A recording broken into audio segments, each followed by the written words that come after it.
Good morning, guys. I feel like I haven't seen y'all in forever. Today we're coming back to read some more fairy tales, and today's is a fun one, or this week actually is a fun one.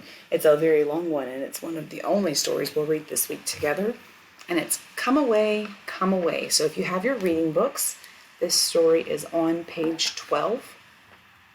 And again, just highlighting my title to make my brain remember that it's read it. Then I see again this, it's an excerpt from the novel Peter and Wendy. So remembering again that excerpt means it's just a part of.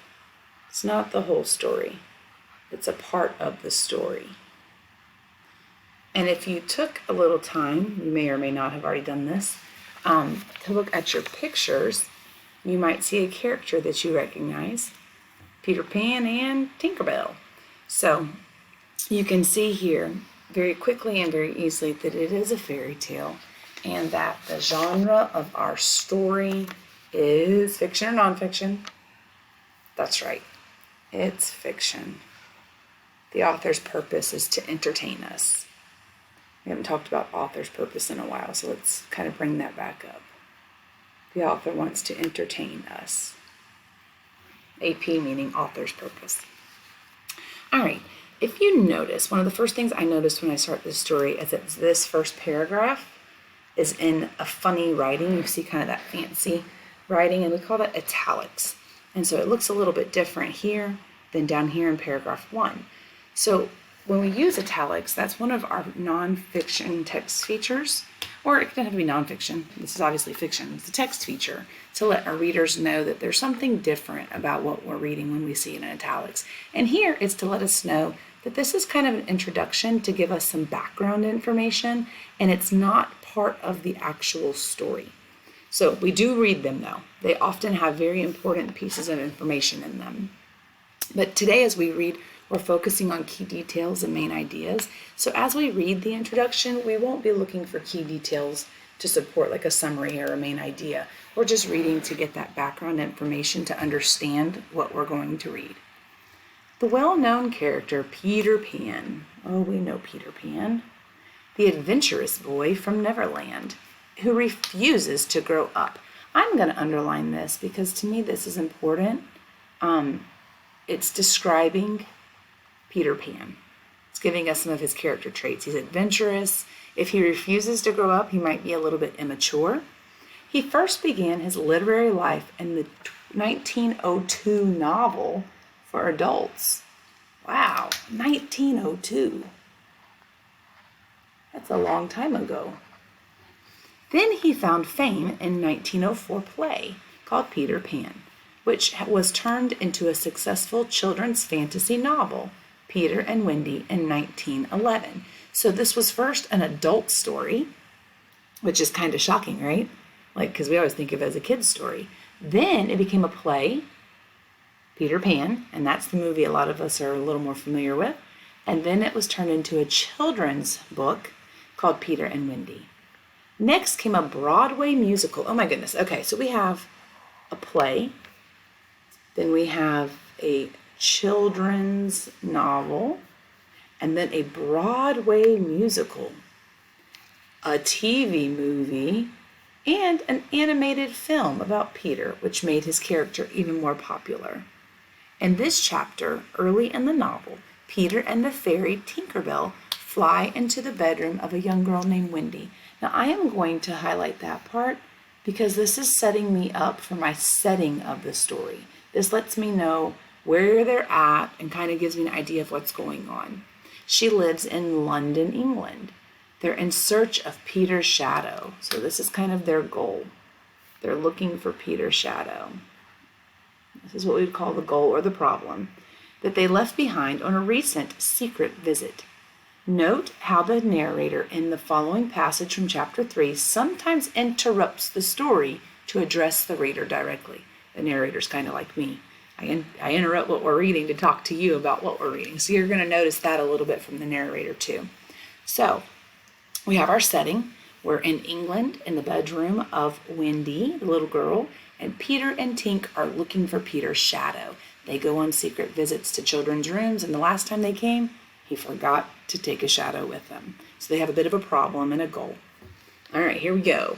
Paragraph 1. Now remember, we're looking for key details, and this has been something that's been a little bit difficult for all of us. Understanding what is key, what is really important to the plot of the story.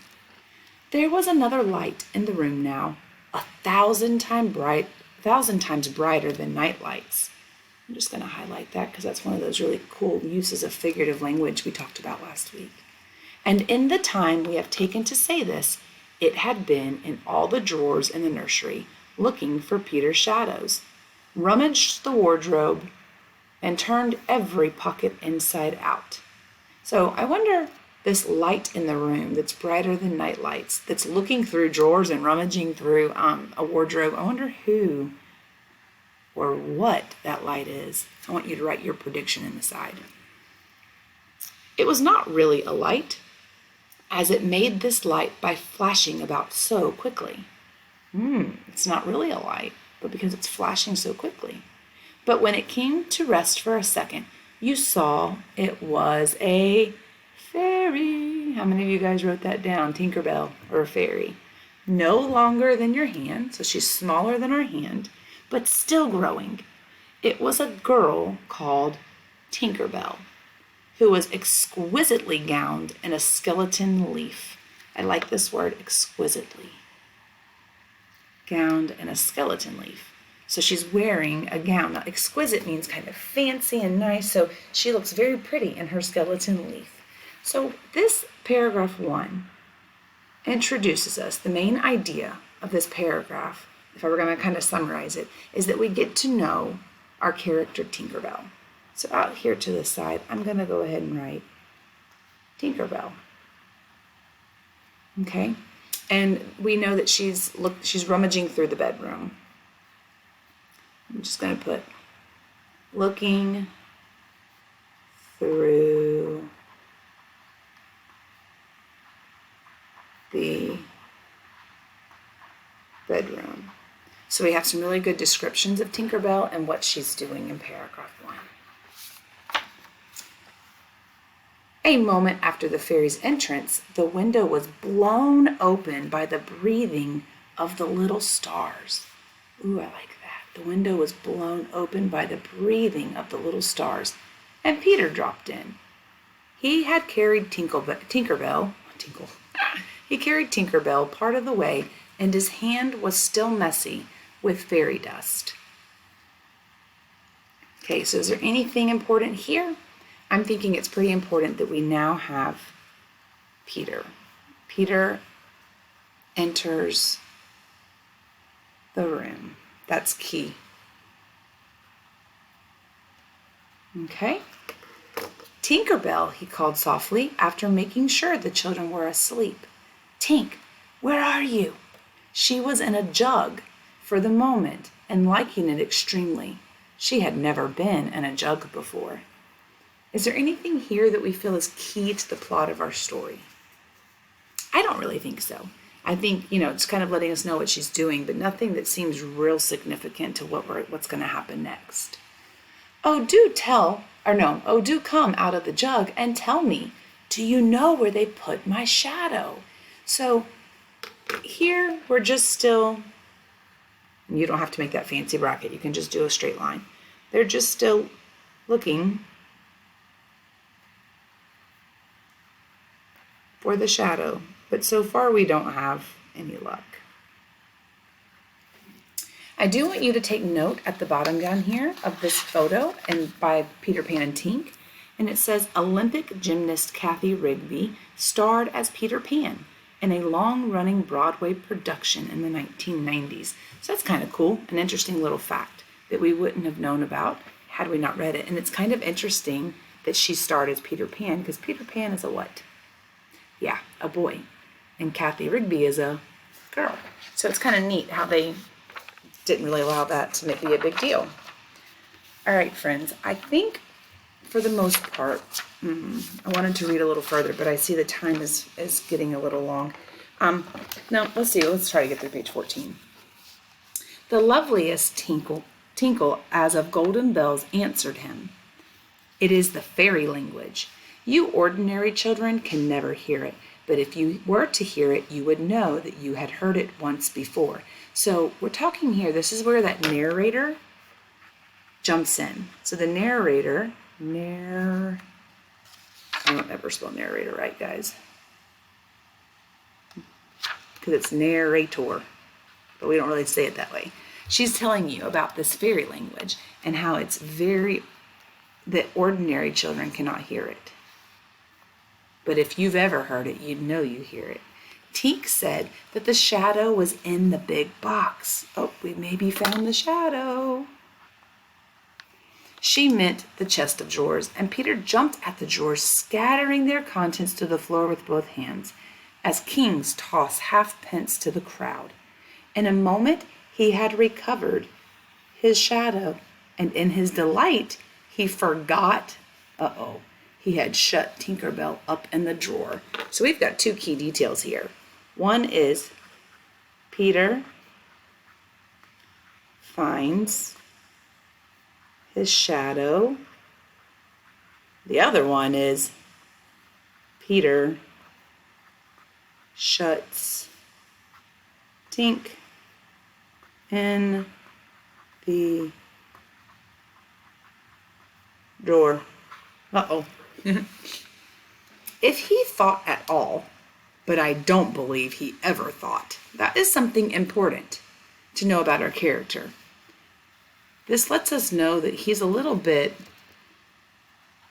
absent-minded. Absent. It probably means Peter makes some pretty quick choices that sometimes have bad consequences. It was that he and his shadow, when brought near each other, would join like drops of water. When they did not, he was appalled. So he thought that they would join like drops of water, but when they did not, he was appalled. I wonder what this word appalled means. Write it over here on the side, what you think appalled means. We'll talk about it in small group. He tried to stick it on. Oh, goodness. He tried to stick it on with soap from the bathroom. Friends, what do you know about soap? Think about when you wash your hands and you put soap in your hands. What do you think about soap? Yeah, it gets slippery. So do you think that's going to help his shadow stick to his body? Probably not. But that also failed. And there we go, we were right. A shudder passed through Peter, and he sat on the floor and cried. How is Peter feeling right now? Oh, he's feeling defeated, isn't he? He doesn't feel like he's ever going to get his shadow back. He's sad. Okay, so if we were going to summarize this page right here, we would say Peter found his shadow while accidentally shutting Tinker Bell in the drawer, but couldn't get his shadow to stick. Out of all three paragraphs, that's those two sentences. Well, actually, that was one sentence. We combined all that into one sentence. But that sentence would summarize what's happened so far on page 14. Okay, we are going to continue reading throughout the week. You're welcome to read ahead and make notes and compare them to what my videos say. That would be awesome, actually. But I look forward to talking with you about these characters in small group and what you think about them and our writing, going with our fairy tale writing. So when you come to class today, come with your story, come with your Foursquare open so that we're ready to talk about some of the ideas you have in your planning organizer for your fairy tale story. See you guys in just a little bit.